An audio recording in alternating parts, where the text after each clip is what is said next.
coast phase of this mission.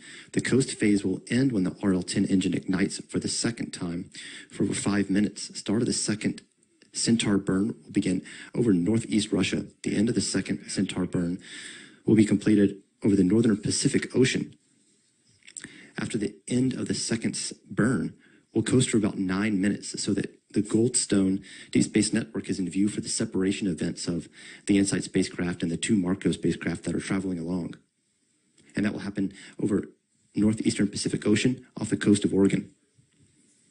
So with the long coast phase underway, we'll now go back to Stephanie Martin. Stephanie? Thanks, Josh.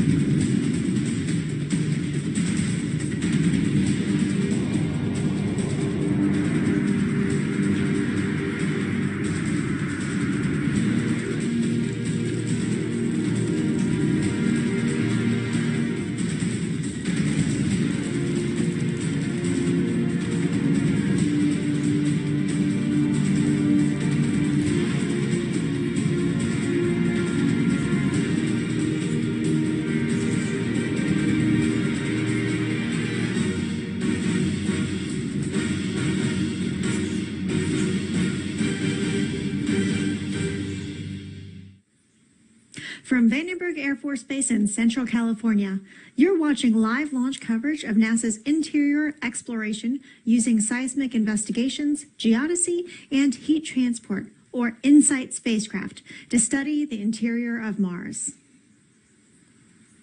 Hi, I'm Stephanie Martin, and thanks for joining us. NASA's InSight mission is the 20th mission to Mars. Previous missions have taught us a lot about the planet's surface, atmosphere, and ionosphere. InSight, however, will teach us about what goes on a mile or even 2,000 miles below the surface. This will help us understand how rocky planets like Mars and Earth were formed and why the two planets are so different 4.5 billion years later. Today, we have team coverage from NASA's Joshua Finch, Tori McClendon, Blair Allen, Chris Gersh, and Franklin Fitzgerald, who are with launch teams across the Air Force Base. InSight is flying on United Launch Alliance's Atlas V 401 configuration and has a 2-hour launch window starting at 4:05 this morning Pacific time or 7:05 Eastern time. This means that launch teams have 2 hours to lift off from Space Launch Complex 3 at Vandenberg Air Force Base. InSight is set to land on November 26th in the Elysium Planitia region of Mars, which is about 373 miles from the Gale crater, where NASA's Curiosity rover touched down in August 2012. After InSight lands, it will spend 728 days, or a little over a Martian year, studying the planet's interior. InSight will be the red planet's first thorough checkup since it formed 4.5 billion years ago.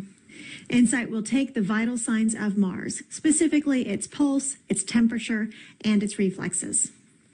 After the spacecraft's roughly 6-month journey to Mars, it will begin its landing phase. InSight enters the Martian atmosphere traveling at 13,200 miles per hour and deploys its parachute and ultimately slows down to about 5 miles per hour for touchdown. 1 minute later, InSight will begin its surface operations, checking out the lander's health indicators and then deploying its solar arrays. It will take about 10 weeks to place all the instruments on the ground. About 7 weeks later, it will sink its self-hammering heat probe about 10 to 16 feet into the Martian soil. There are also 2 briefcase-sized CubeSats, known as Mars Cube 1, or MARCO, hitching a ride on today's mission as a part of a NASA technology demonstration mission. MARCO A and MARCO B will deploy from the second stage of the Atlas V about a minute after InSight separates and will then fly toward Mars. We are now about 30 minutes away from today's launch. Let's check in with NASA's Joshua Finch in the Mission Director Center for a status on today's launch and a weather update. Josh? Thank you very much, Stephanie. I'm in the Mission Director Center at Vandenberg Air Force Base. Inside of the Atlas Launch Control at the Remote Launch Control Center, NASA Launch Manager Tim Dunn and United Launch Alliance Launch Director Lou Mangieri are working through their steps to count down toward liftoff. The entire launch team began arriving on console a few hours ago and are working through the necessary steps. We are expecting to receive a weather report from the U.S. Air Force 30th Space Wing located at Vandenberg in just about 30 seconds, and we'll bring that to you. The weather team looks into a whole insight of weather-related details such as wind speed, cloud coverage, potential for lightning in the surrounding area, and even solar weather, which launch teams need to know before committing to launch. Tonight's launch is a collaborative effort between NASA, United Launch Alliance, and the United States Air Force. And that briefing's in about 5 seconds, and we'll listen in.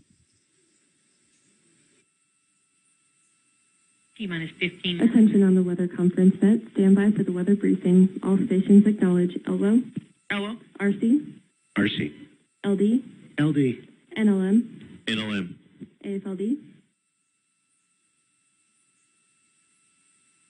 OD, OD, Flick, repolling AFLD. Nothing heard. LWO, provide latest L0 status for safety and launch agency constraints with probabilities of violation. this is the LO.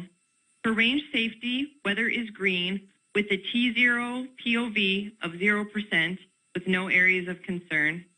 For launch agency, weather is green with a T0 POV of 0% with no areas of concern. The overall POV is 0% with no areas of concern. The POV for the scrub day T0 is 80% with an area of concern for range safety launch visibility. This concludes my brief. LWO indicates clear to proceed. All stations report questions or acknowledge. LWO, LO, RC, RC, LD, LD, NLM, NLM.